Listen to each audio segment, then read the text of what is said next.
ketika orang membuat buku ingin membantah buku itu tidak bagus, bukan dengan cara melarang buku itu. Orang jadi tidak bisa menilai bagaimana jeleknya buku itu, bagaimana tidak akurasinya buku itu dibuat by data, by research, atau buku itu hanya halusinasi, tentu tidak akan tercapai. Nah, jadi secara faktual itulah yang disebut cover both side, harus berimbang informasi itu. Begitu Bapak. Ya. Bahkan Pak SBY juga dibuat mobil dan kerbau, bukan kepala sapi, kerbau ditulis SBY. Itu ada mobil Kaup itu mobil 2 pintu Mercy yang saya masih ingat tulisannya B390 SBY, yang kalau diartikan adalah Bego SBY. Dan itu juga viral, tetapi tidak ada satupun di situ, dan saya yakin karena pada saat itu Demokrat adalah partai pemenang pemilu, Demokrat pasti pendukungnya lebih banyak daripada orang-orang yang tidak setuju dengan Pak SBY. Tapi faktanya juga tidak terjadi hal-hal yang sebagaimana kita takutkan. Jadi dua konteks antara keonaran di satu sisi dan orang yang tidak sepakat dengan berdemonstrasi. Udah. Siap Bapak. Terima kasih. Terima kasih. Baik,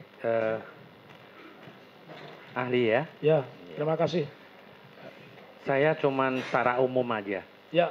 Hubungan hukum antara Joko Widodo dengan Bambang Tri dan Gus Nur itu kira-kira munculnya karena apa? Ya, karena pasti ada salah satu dari mereka yang merasa haknya dilanggar.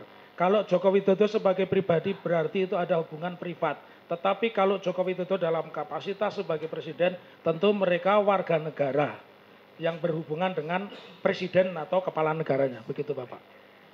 Kemudian kalau ahli sendiri kenal dengan Joko Widodo semenjak kapan? Kalau saya dua-duanya bisa disebut kenal dan tahu. Karena waktu saya haji kedua tahun 2006, saya diantarkan Pak Jokowi Bapak. Pak Jokowi ikut pidato. Sebelum jadi presiden sudah kenal Bro? Sudah kenal, sudah jadi wali kota. Berarti sudah kenal. Dan di sini sudah kenal. Di sini mungkin ahli tahu kan maksud pertanyaan saya. Betul. Ya, jadi Bambang Tri sama Gus Nur ini, kalau ini kan pendapat, kira-kira sudah kenal dengan Pak Joko Widodo kapan tidak tahu ya? Saya tidak tahu, mereka itu yang tahu. Bisa saya untuk gunakan menguji niat mereka. Ya. Menurut ahli secara hukum bisa nggak? Kalau niat itu kan sebenarnya kalau kita konteksnya hukum positif tentu niat itu berorientasi pada perbuatan. Kalau niatnya ada, kemudian perbuatan itu ternyata memenuhi unsur pidana, ya berarti niat itu tersambung begitu. Ya. Kemudian saya hubungkan dengan bahwasanya tidak boleh untuk menyerang jabatan, itu yang saya maksud, bisa dijelaskan. Tidak boleh untuk menyerang jabatan itu artinya ketika dia membuat konten atau apapun, itu berorientasi pada kedudukan dan jabatan seseorang. Tetapi kalau dia membuat konten itu hanya ingin mempertanyakan tentang ini benar atau tidak, menurut saya itu belum sampai kepada orientasi jabatan begitu Bapak. Oke. Jadi saya hanya secara umum aja sebagai gambaran semua di sini ya. Bahwasanya mungkin secara umum juga bisa tahu kapan sih Bambang Tri sama Gus Nur itu kenal dengan namanya Joko Widodo. Kan begitu? Kalau tahu saya pikir mereka tahu, kalau kenal mungkin, kalau belum pernah salaman ya belum kenal. Kalau saya tahu Joko Widodo semenjak jadi presiden juga, sebelumnya juga saya nggak kenal. Kemudian ini, kalau dalam media sosial, nah, dalam media sosial itu kan ada menyebutkan atau menginformasikan. Padahal mungkin yang dituju itu salah satu atau bukan yang dituju itu hanya seseorang. Kemudian ada orang lain yang merasa ternyata kepentingannya itu atau privasinya ternyata juga tersentuh atau tersinggung. Nah, kemudian dia sendiri secara internet dia tidak mempunyai kemampuan untuk melakukan counter. Kira-kira dalam bentuk apa ya untuk melindungi privasi dan kepentingan dia itu? Banyak yang bisa dia lakukan. Dia misalkan meminta tolong kepada orang yang mengerti media sosial, atau dia coba mencari informasi kepada televisi misalkan kan hampir setiap hari televisi itu memberitakan hal-hal yang sifatnya viral. Jadi informasi itu boleh didapat dengan cara apapun begitu menurut pendapat saya Bapak. Kemudian itu kan masih dinilai secara imaterial. Ya, saya contohkan aja lah. Ya. Dia sebagai guru di situ. Ya. Kemudian dia menasihatin anak didiknya. Ya. Ini loh kalau kamu itu bekerja keras, ya. Kamu belajar tekun, itu kamu bisa jadi seperti Joko Widodo jadi presiden. Ya. Kemudian melihatlah konten YouTube itu. Ya. Nah, ternyata dia tidak bisa memberikan untuk penjelasan itu secara gamblang lagi. Nah, itu kan secara imaterial. Nah, secara materialnya mungkin bisa juga dikembangkan karena dia tidak dipercaya lagi oleh anak didiknya, kemudian orang tuanya juga akhirnya enggak menyekolahkan di situ. Nah itu kan bisa dihitung juga secara material enggak secara hukum. Ya, benar kalau seperti itu. Jadi misalkan dia karena perbuatannya dia dianggap tidak loyal, akhirnya dia didemosi dari kepala sekolah menjadi guru biasa atau mungkin menjadi kepala perpustakaan malahan. Begitu Pak Hakim. Berarti itu ada kepentingan hukum juga ya? Iya. Oke, terima kasih itu saja. Terima kasih Bapak. Saya ada beberapa pertanyaan. Ya. Sudah dijelaskan banyak. Masuk catatan saya ada 4 lembar masih. Nah ini catatan saya 4 lembar. Kami saya hanya membuat 4 pertanyaan saja. Yang pertama, berkaitan dengan informasi transaksi elektronik. Itu ya. Apabila ada suatu podcast, wawancara ya, kemudian dimunculkan dalam YouTube, di situ muncul, kan, semacam ada kerasahan, kemudian perbincangan, mulai dari sekolah, alumni, kemudian masyarakat, guru SMP, SMA, SD, SMP, SMA, dan seterusnya. Muncul demo, muncul tanggapan-tanggapan dalam YouTube juga dan lain-lain. Menurut ahli termasuk ini keresahan tidak? Itu cover box set di dalam bahasa informasi karena kita coba dijelaskan cover box set artinya apa? Ya, cover box set itu artinya keseimbangan. Jadi ada mekanisme di dalam jurnalistik karena kebetulan ketika lulus pertama kali saya menjadi wartawan, Bapak Hakim. Jadi saya sekolah itu dulu mencari pendapatan sebagai wartawan Suara Merdeka. Jadi saya menulis sejak kecil. Saya ingin mengatakan cover box set itu satu hal yang harus dimiliki setiap orang yang ingin menyiarkan berita bahwa berita itu berimbang. Jadi berita itu berimbang itu misalkan memberitakan tentang X ini pribadi yang tidak bagus. Maka dia harus mencari keseimbangan juga dari Y yang berbicara bahwa X ini bagus. Itu cover box set. Jadi kalau di dalam media tadi jadi persis yang saya deskripsikan. Ketika orang membuat buku, ingin membantah buku itu tidak bagus, bukan dengan cara melarang buku itu. Orang jadi tidak bisa menilai bagaimana jeleknya buku itu, bagaimana tidak akurasinya buku itu dibuat by data, by research, atau buku itu hanya halusinasi, tentu tidak akan tercapai. Nah, jadi secara faktual, itulah yang disebut cover both side, harus berimbang informasi itu. Begitu Bapak. Oke, gitu ya? Iya. Ada keseimbangan. Dalam hal membandingkan gitu ya. Betul Bapak ya. Itu tujuannya supaya perbandingannya itu adil gitu ya. Iya betul. Oke, yang pertama itu. Yang kedua, Saudara ahli tadi mengatakan berkaitan dengan masalah pembuktian. Ya. Oke, pembuktian. Pembuktian sebagaimana dalam hukum pidana. Selain bukti asli, gitu tadi ya.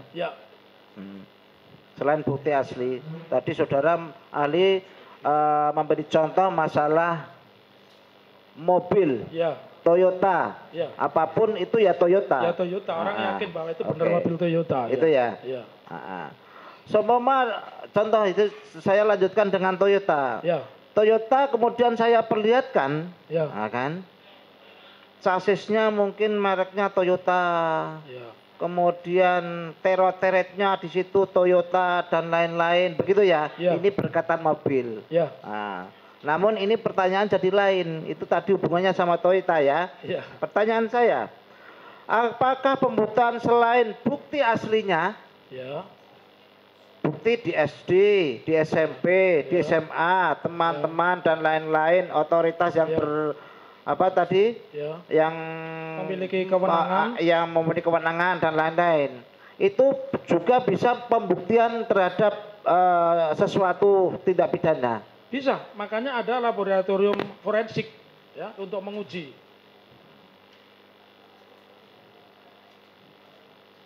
Jadi tidak semata-mata hanya bukti asli saja. Betul. Tapi bukti yang lain yang bisa mendukung tentang keasliannya. Betul. Itu juga bisa diwujudkan, begitu ya. Juga bisa dipraktekkan, dijadikan pembanding. Ya.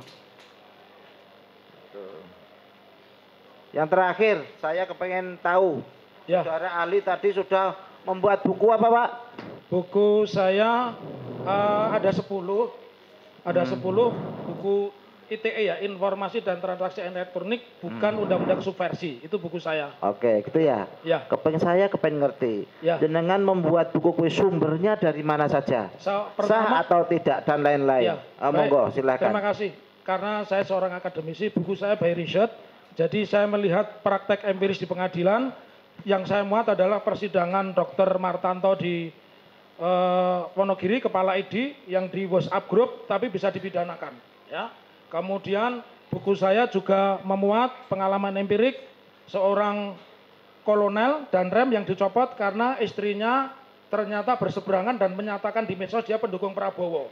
Jadi buku saya sumbernya adalah satu pengalaman empirik, ya. Kemudian yang kedua by research, saya mengumpulkan putusan pengadilan dan saya juga mendasari pada catatan-catatan teori-teori atau pendapat seseorang. Jadi itulah sumber buku saya. Jadi orang boleh menulis buku, tetapi harus menjelaskan sumber datanya dari mana. Ya.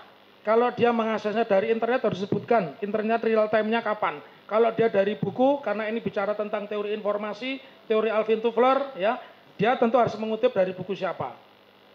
Terus yang terakhir, buku saya ini saya lengkapi dengan data-data perkara yang berhubungan dengan informasi dan transaksi elektronik yang saya dapatkan dari media cetak maupun media online. Begitu Bapak yang kami hormati. Oke, matur nuwun. Cukup ya, semua sudah memberikan pertanyaan, tinggal giliran saya. Mungkin kita hanya statement akhir aja dari ahli karena tadi sudah dijelaskan semua. Jangan susah-susah Pak. Soalnya semua sudah menyampaikan semua dan kita di awal sudah sampaikan kita semua sarjana hukum, rata-rata magister dan ada yang doktor, ada yang profesor di sini. Jadi saya rasa kalau masalah hal yang sudah diketahui umum oleh masyarakat hukum saya rasa tidak perlu saya tanyakan lagi. Mungkin saya hanya sedikit mengulas, mungkin sebagai ahli kan tentunya sebelum memberikan pendapat di sini kan sudah membaca dakwaan. Dakwaan itu kan disusun dari fakta. Sudah membaca dakwaannya? Kalau dakwaan sama sekali belum, karena belum. Karena bukan saksi fakta, Bapak. Oh, bukan saksi fakta. Soalnya kan saksi-saksi dihadirkan oleh jaksa penuntut umum sebelum berikan ke ahli, sebelum keahliannya kan ditujukan ini loh saksi A, B, C, D. Kalau saya seperti fakta. itu biasanya, tidak pernah membaca. Tidak membaca, Oke, karena tidak membaca, jadi mungkin saya sampaikan aja lah. Ada beberapa yang mungkin kelupaan disampaikan oleh penasihat hukum maupun penuntut umum. Mengenai ada beberapa unsur di dalam dakwaan. Intinya kan di dakwaan itu kan tadi pasal 14A ayat 1, 2 dan 15, pasal 28, 45 ITE, pasal 156A. Itu kan pasalnya. Cuman yang dimuat di situ itu adalah konten YouTube yang sudah ditranskrip. Nah, di dalam transkrip itu ada beberapa cerita. Ya. Cerita itu tidak hanya diceritakan oleh Bambang Tri, itu tidak hanya melulu selama di sidang ini yang dikejar selalu ijazah palsu Jokowi. Ya. Itu salah satu sebenarnya. Ya. Yang ada di situ itu ada beberapa pernyataan dari Bambang Tri yang akhirnya menimbulkan ada beberapa yang tidak sependapat atau membantah. Misalnya di sana ada pernyataan dari Bambang Tri bahwa saksi Joko Wahyudi ijazahnya dicuri atau dipinjam oleh Jokowi. Itu yang ijazah dipakai. Nah, Bambang Tri Joko Wahyudi dihadirkan sidang ini membantah. Kemudian yang kedua, fakta yang kedua. Kemudian ada kepala sekolah SMP, Pak Agung, siapa itu? Agung Sulistyo ya. Agung Wijayanto, SMA, kepala SMA. Di dalam konten YouTube itu dituduh bahwa kepala sekolah itu dibungkam oleh Jokowi dengan jabatan sehingga dia jadi kepala sekolah dari SMA 6 ke SMA 3. Itu promosi itu karena disumpal mulutnya supaya menutupi ijazah palsu Jokowi. Tapi kepala sekolah itu dihadirkan di sini dia membantah karena memang SMA 6 dan SMA 3 itu sejajar, tidak ada yang lebih tinggi, tidak ada. Kemudian yang fakta lagi yang ketiga. Di dalam dakwaan itu ada di konten itu selain saksi Nurwindo. Nah, Nurwindo. Nah, itu yang dibilang memperoleh jabatan komisaris karena menutupi kebohongan Jokowi. Tapi Nurwindo dihadirkan ke sini semuanya membantah. Itu fakta. Kemudian selain fakta, beberapa saksi yang disebut di dalam konten itu dihadirkan di sini membantah, kan begitu. Kemudian di dalam dakwaan itu juga dimuat yang mengandung unsur keonaran. Di situ di dalam dakwaan yang disebutkan adanya selain kegelisahan dan pro dan kontra di dalam dunia maya, di dalam dunia real, di faktual. Di faktual itu tadi, faktual itu kan hal yang sudah diketahui umum. Di dunia faktual itu terjadi beberapa unjuk rasa. Nah, ini di dakwaan itu ada sekitar 7 unjuk rasa, antara lain di Mabes Polri itu ada tanggal 29 itu ada dari kelompok Pemuda Merah Putih, kelompok Relawan Nusantara, Gerakan Penegak Keadilan, kemudian di Banten ada Remaja Islam Soleh, kemudian di Aliansi Pemuda Jawa Barat di Bandung, kemudian aksi unjuk rasa di Milenial Muslim Minang di Provinsi Sumatera Barat, juga unjuk rasa dari kelompok menamakan Persatuan Alumni Santri di Provinsi Jawa Timur. Itu yang termuat di dalam dakwaan. Karena Anda tidak membaca dakwaan, makanya saya sebutkan aja di sini. Ini hanya untuk memberikan gambaran saja, bukan bermaksud ini. Nah, ini kemudian juga selain ada beberapa aksi unjuk rasa tadi di beberapa tempat, ada keberatan yang dilakukan oleh misalnya Ketua Ikatan Alumni SMP Negeri 1, kemudian ada surat pengaduan dari Kepala Sekolah SMP Negeri 1, kemudian ada surat pengaduan dari SD Negeri Tirtoyoso, di mana ini sekolah-sekolah di mana Jokowi pernah bersekolah, juga surat pengaduan dari Persatuan Guru Indonesia atau PGRI Kota Surakarta, yang rata-rata ini rata-rata orang Solo ini mengadukan mereka, pengaduannya ada yang mengadukan, ada yang hanya mengajukan keberatan saja ke Polresta Surakarta. Nah, itu yang ingin saya sampaikan ke ahli. Tadi kan sudah panjang lebar saya nggak ulang lagi. Terhadap temuan fakta ini terhadap adanya temuan fakta di dakwaan, karena kan bagaimanapun kami majelis kan tidak boleh keluar dari dakwaan kan gitu ya. Sedangkan ijazah palsu itu hanya satu dari sekian konten. Soalnya di konten itu panjang, ada juga yang masalah pribadi Bambang Tri, misalnya siapa yang menghamili istrinya. Nah, itu kan kita bahas karena kan itu nggak ada kaitannya dengan meskipun itu didakwakan ya. Nah, itu menurut pendapat ahli. Ini jadi tadi berkaitan dengan faktual yang terjadi di masyarakat. Tadi kan dinyatakan sudah sejarahnya Undang-Undang Nomor 146 itu kan zaman Belanda itu nggak ada HP dan sebagainya. Tapi kenyataannya memang terjadi viral di media sosial, itu viral. Ada pro dan kontra, kemudian ada yang keberatan. Yang keberatan itu ada beberapa saksi, antara lain Dodo Baidowi, itu pemuda pecahan dari GHMI itu kalau nggak salah, itu kemarin dia anggota HMI juga, itu mengajukan keberatan ke Mabes Polri. Ada beberapa yang mengajukan keberatan, ada beberapa ormas yang keberatan, selain ada yang selain yang keberatan, ada yang mengadukan, kemudian ada yang unjuk rasa, ada yang mengajukan keberatan juga di Solo, terutama di Solo ini ikatan guru ya, rata-rata ini guru, kepala sekolah, ikatan alumni, guru. Nah itu apakah menurut ahli, ini kaitannya dengan tadi ujaran kebencian dan keonaran. Kemudian yang melapor, legal standing, yang melapor ini adalah bukan yang dituduh di situ, tapi yang melapor ini organisasi massa yang merasa keberatan terhadap isi konten itu. Nah ini coba ini statement akhir dari saudara, inti dakwaannya seperti itulah, monggo. Ya, terima kasih. Saya coba akan merangkum saja Bapak ya, saya tidak membaca. Jadi pertama saya ingin menyampaikan satu hal, apakah demo itu bagian dari keonaran? Kita bisa melihat misalkan aksi 212, 217 itu tidak hanya diikuti oleh ratusan orang, tapi jutaan orang. Apakah itu dianggap menimbulkan keonaran? Karena tidak ada aktivitas fisik di dalam kegiatan itu yang menyebabkan negara itu takut. Justru di situ ada dalam tanda petik, mohon maaf kalau saya salah dikoreksi, ada pesta. Pesta apa? Orang diberi makan gratis, diberi minum gratis, ada yang beberapa diberi peci gratis begitu. Nah, kenapa itu diadakan? Karena memang diperbolehkan menurut Undang-Undang 998 tentang penyampaian pendapat di muka umum. Konteks dalam perkara ini kalau saya mengatakan bahwa sah-sah saja. Siapapun mungkin aksinya bukan hanya sekali, beberapa kali. Bahkan Pak Habibie itu di dalam 1 tahun pemerintahan membuat catatan, saya pernah ikuti, mungkin nanti bisa dicari di YouTube-nya Metro TV. Dia itu di demo tidak kurang dari 1000 kali, 365 hari atau 1 tahun itu dia di demo 1000 kali. Ya. Bahkan Pak SBY juga dibuat mobil dan kerbau, bukan kepala sapi, kerbau ditulis SBY. Itu ada mobil Kaup itu mobil 2 pintu Mercy yang saya masih ingat tulisannya B390 SBY, yang kalau diartikan adalah Bego SBY. Dan itu juga viral. Tetapi tidak ada satupun di situ, dan saya yakin karena pada saat itu Demokrat adalah partai pemenang pemilu, Demokrat pasti pendukungnya lebih banyak daripada orang-orang yang tidak setuju dengan Pak SBY. Tapi faktanya juga tidak terjadi hal-hal yang sebagaimana kita takutkan. Jadi dua konteks antara keonaran di satu sisi dan orang yang tidak sepakat dengan berdemonstrasi.